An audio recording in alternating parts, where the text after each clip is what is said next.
안녕하세요. 백인의 배우 세계 문학을 읽다. 낭독을 맡은 배우 이지혜입니다. 제가 읽어드릴 작품은 마르셀 프루스트의 어느 소녀의 고백이란 단편 소설입니다.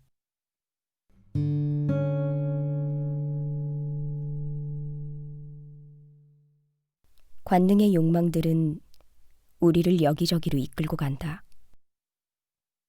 그러나 그 지나간 시간들은 당신에게 무엇을 가져다 주는가? 양심의 가책과 정신의 방탕. 우리는 기쁨 속에서 외출해 종종 슬픔에 잠겨 되돌아온다. 그리고 저녁의 쾌락은 아침을 우울하게 만든다. 이처럼 관능의 기쁨은 우선은 즐겁지만 결국에는 상처를 입히고 죽음에 이르게 한다. 그리스도를 본받아 1권 18장 1장 거짓된 환희에서 추구하는 망각 중에 도취를 통해 더욱 순결해져 되돌아오는 것은 라일락의 멜랑콜리하고 달콤한 향기다. 앙리 드레니에. 마침내 해방이 가까워오네요. 확실히 나는 서툴렀고 잘못 쏘았으며 거의 실패할 뻔했어요. 분명히 첫 방에 죽는 편이 나았겠죠. 그러나 결국 총알을 제거하지 못했고 심장의 증상들은 시작되었어요. 이 상태는 아주 오래 지속될 수는 없을 거예요.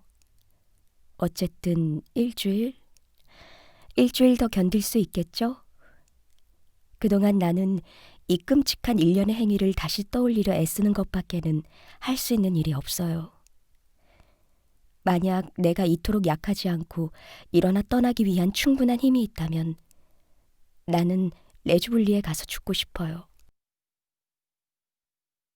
15살까지 매년 여름을 보냈던 그 공원에서 말이죠. 어떤 장소도 그 이상 엄마로 가득 차 있지는 않아요. 그만큼이나 엄마가 존재했다는 것, 그리고 엄마가 부재한다는 것이 더욱더 그곳을 엄마의 모습으로 적셨어요. 부재라는 것은 사랑하는 이에게는 가장 분명하고 가장 효과적이고 가장 강인하고 가장 파괴할 수 없으며 가장 충실한 현존이 아닐까요? 4월 말에 엄마는 나를 레주블리로 데려와서는 이틀 뒤에 떠났어요. 5월 중순에 다시 이틀 동안 들렀다가 6월의 마지막 주에 나를 찾으러 돌아왔죠. 이토록 짧은 그녀의 귀환은 가장 달콤하고 가장 잔인한 것이었어요. 그 이틀 동안 엄마는 내게 아낌없이 애정 표현을 해주었어요. 그것은 나를 단련시키고 내 병적인 감수성을 가라앉히기 위한 것으로. 평소에 엄마는 애정 표현에 매우 인색했어요. 엄마가 레주블리에서 보낸 이틀 밤에 엄마는 내 침대로 와서 잘 자라고 말해줬는데 이건 엄마가 잃어버린 예전의 습관이었어요. 왜냐하면 난 엄마의 그 행동에서 너무도 큰 기쁨과 너무도 큰 고통을 느꼈기 때문이에요. 난 계속해서 내게 저녁 인사를 해달라고 엄마를 부르려고 한 까닭에 잠들 수가 없었어요. 결국에는 더 이상 감히 부를 수 없었고 그럴수록 더욱 열정적인 욕구만을 느껴서 항상 새로운 핑계를 만들어냈죠. 뜨거운 베개를 뒤집어 달라거나 엄마의 손만이 내 꽁꽁 언 발을 따뜻하게 해줄 수 있다거나. 그토록 다정한 순간들은 바로 그때 엄마가 진짜 모습을 보인다는 점. 그리고 엄마가 보이는 평소의 냉정함에는 많은 노력이 필요하다는 것을 내가 느꼈으므로 훨씬 더 달콤했어요. 엄마가 다시 떠난 날, 절망의 날, 나는 기차까지 쫓아가 엄마의 치맛자락을 붙들고 늘어졌어요. 나도 함께 파리로 데려가 달라고 애원하면서 말이죠. 나는 엄마의 꾸민 듯한 기색 속에서 진심을, 엄마의 슬픔을, 아주 잘 꿰뚫어 보았어요. 그 슬픔은 내 바보 같고 우스꽝스러운 슬픔에 대한 명랑하면서도 화난 듯한 엄마의 꾸중으로 드러났어요. 엄마는 내게 슬픔을 이겨내는 법을 가르쳐 주려고 한 것이었지만 엄마는 슬픔을 공유하고 있었어요. 나는 떠나는 날들 중 어느 날의 감정, 오늘 고통스럽게 다시 느껴지는 변하지 않은 바로 이 온전한 감동을 여전히 느껴요. 그날 나는 내 감정과 그토록 비슷하면서도 내 감정을 훨씬 넘어서는 엄마의 다정함을 달콤하게 발견했어요. 모든 발견들이 그렇듯이 이것도 예감했고 추측했지만 사실은 너무나도 자주 반대로 나타나곤 해요. 내 가장 달콤한 감상은 내가 아파서 엄마가 레주블리에 돌아온 해들에 느꼈던 것이에요. 내가 기대하지 않았는데도 엄마는 한 번 더 나를 보러 왔을 뿐만 아니라 무엇보다도 숨기거나 억누르지 않고 오래도록 온화함과 자애로움을 베풀었어요. 온화함과 자애로움이 아직 약해지지 않은 그 시간 동안에도 이 온화함, 이 자애로움이 그리워질 날에 대한 생각으로 회복된다는 것이 어쨌든 극도로 슬프게 느껴질 만큼 그것들은 내게 중요했어요. 엄마가 다시 떠날 수 있을 만큼 내가 충분히 회복되는 날이 가까워졌어요. 그리고 그때까지 나는 더 이상 많이 아프지는 않을 테니 엄마는 예전의 엄격하고 인자함 없는 공정한 태도로 다시 돌아갈 것이었죠. 어느 날 내가 레주블리에서 머물고 있던 집의 삼촌들은 엄마가 도착할 거라는 사실을 내게 숨겼어요. 왜냐하면 못된 사촌이 나와 함께 몇 시간을 보내러 왔기 때문이었죠. 그리고 내가 엄마에 대한 기다림으로 기쁜 불안에 휩싸여 그에게 충분히 관심을 주지 않을 것이었기 때문이었죠. 이 작은 비밀은 아마도 내 의지에서 벗어난 첫 번째 상황이었을 텐데 이런 상황들은 악을 향한 모든 경향의 공모자 역할을 했어요. 내 또래의 모든 아이들처럼 그리고 그들의 수준을 넘지 않을 정도로 내 안에 품고 있는 악 말이죠. 15살이던 이 못된 사촌은 나는 14살이었어요. 이미 매우 불량해서는 후회와 쾌감으로 곧 소스라치게 만들 짓들을 내게 가르쳐줬어요. 나는 그의 말을 듣고 그의 손이 내 손을 쓰다듬도록 두면서 근원부터 타락한 기쁨을 맛보았죠. 곧 나는 그를 떠날 수 있는 힘이 생겨서 엄마에 대해 미칠 듯한 그리움을 느끼며 공원으로 도망쳤어요. 엄마는 파리에 있다는 걸 알고 있었지만 그럼에도 나는 참지 못하고 엄마를 부르며 여기저기 길을 헤매고 다녔어요. 갑자기 한 오솔길 앞을 지나다가 저는 엄마가 벤치 위에 앉아 웃으며 나를 향해 팔을 벌리고 있는 것을 보았어요. 엄마는 내게 키스하기 위해 베일을 들어 올렸고 나는 눈물에 젖어서 엄마의 뺨에 뛰어들었죠. 나는 엄마에게 이 모든 수치스러운 일들을 이야기하며 오래도록 울었어요. 엄마에게 이야기한 것은 당시 내 어린 나이에서 오는 무지로 인한 것이었지만 엄마는 아주 잘 들어주었어요. 엄마는 그 일들을 이해하지는 못했지만 어진 마음으로 그 일들의 중대함을 감소시켜서 내 양심의 무게를 가볍게 만들어줬어요. 그 무게는 가벼워지고 가벼워졌어요. 부서지고 수치스러운 내 영혼은 점점 더 가벼워지고 강인해지고 넘쳐 흘러서 나는 영혼 그 자체가 되었어요. 숭고한 온화함이 엄마로부터 그리고 내 되돌아온 순진함으로부터 풍겨나왔어요. 나 또한 곧이어 코끝에서 순수하고 싱그러운 향기를 맡았어요. 그것은 라일락이었어요. 우리 엄마의 작은 양산으로 가려진 나뭇가지에 이미 활짝 피어서는 보이지는 않았지만 향기가 나고 있었어요. 나무들의 제일 위에서는 새들이 있는 힘을 다해 지저귀고 있었어요. 더 위로 녹색 꼭대기 사이로는 푸른 하늘이 아주 깊었어요. 그것은 겨우 하늘의 입구이고 거기에서부터 끝없이 오를 수 있을 것 같아 보였어요. 나는 엄마에게 키스했어요. 그 키스의 달콤함은 이후로 한 번도 되찾을 수 없었죠. 엄마는 다음날 떠났고 그 출발은 앞선 모든 출발들보다도 잔인했어요. 내가 한 번 죄를 지은 지금 기쁨은 물론이고 내게 필요한 힘과 의지도 나를 버리는 것 같았어요. 이 모든 분리는 내 의지와 상관없이 언젠가 닥치게 될 돌이킬 수 없는 일에 대해 가르쳐줬어요. 그때만 해도 내가 엄마보다 오래 살 가능성을 진지하게 고려해 본 일이 없었는데도 말이죠.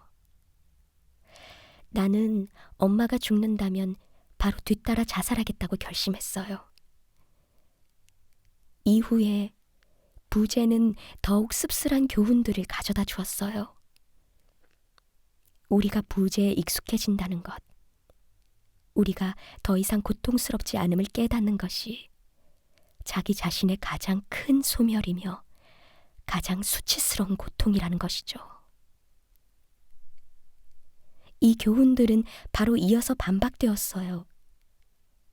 특히 지금 나는 엄마와 함께 아침 식사를 했던 작은 정원을 떠올려요. 그곳에는 셀 수 없이 많은 펜지꽃들이 피어 있었어요. 그것들은 내게 언제나 가문 문장들처럼 조금 슬프고 근엄해 보였지만 다정하고 부드러웠어요. 종종 연보라색이기도 하고 때로는 우아하고 신비로운 노란색의 이미지들을 품고 있는 거의 검은색에 가까운 보라색이기도 했어요.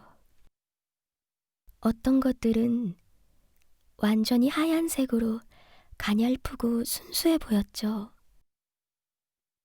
나는 지금 내 추억 속에 이 펜지꽃들을 모두 모으고 있어요. 이해받았다는 사실로부터 그것들의 슬픔은 더해졌고 그것들의 부드러운 감촉의 감미로움은 영원히 사라졌어요. 2장. 추억의 이 모든 상쾌한 물은 어떻게 다시 한번 솟아오르고 오늘 나의 오염된 영혼 안에서도 어떻게 더러워지지 않고 흐를 수 있는 것일까요? 라일락의 이 아침 향기는 어떤 힘을 품고 있기에 이토록 악취를 풍기는 증기를 통과하면서도 뒤섞이지 않고 약해지지 않는 것일까요? 내 안에서 동시에 나로부터 한참 떨어져서 내 밖으로부터 14살의 내 영혼은 다시 한번 깨어납니다. 그것은 더 이상 내 영혼이 아니며 그것이 이전과 같이 되는 것도 더 이상 내게 달려있지 않다는 걸 나는 잘 알고 있어요. 그럼에도 당시에 나는 언젠가 그 영혼을 그리워하게 될 거라고는 생각하지 않았어요. 영혼은 그저 순수할 뿐이었죠. 나는 영혼을 강하게 만들어서 미래에 더 중요한 임무들을 할 수 있게끔 했어요. 종종 레주블리에서 하루의 가장 더운 시간 동안 햇빛과 물고기들의 놀이로 가득한 물가에서 엄마와 함께 시간을 보낸 후 또는 아침 저녁으로 엄마와 들판을 산책하면서 나는 자신 있게 이런 미래를 상상했어요. 그 미래는 엄마의 사랑과 엄마의 마음에 들고 싶은 내 욕망을 따라 충분히 아름다운 것은 결코 아니었어요. 의지의 힘은 아니라도 적어도 내 안에서 동요하는 상상과 감정의 힘은 요란스럽게 운명을 불렀고 운명은 그것들이 스스로 실현되는 곳이었어요. 그리고 그것들은 내 마음을 열기 위해서 그리고 내 외부로 삶 속으로 달려들기 위해서인 듯 내 마음의 장벽을 반복해서 두드리는 것이었어요. 그때 나는 온 힘을 다해 뛰어오르거나 엄마에게 계속해서 키스하고 어린 강아지처럼 멀리 앞으로 뛰어가고 혹은 한없이 뒤편에 남아 계양귀비와 수레국화를 꺾어서는 소리를 지르며 그것들을 가져왔지만 산책 자체나 수집의 기쁨을 위한 것은 아니었어요.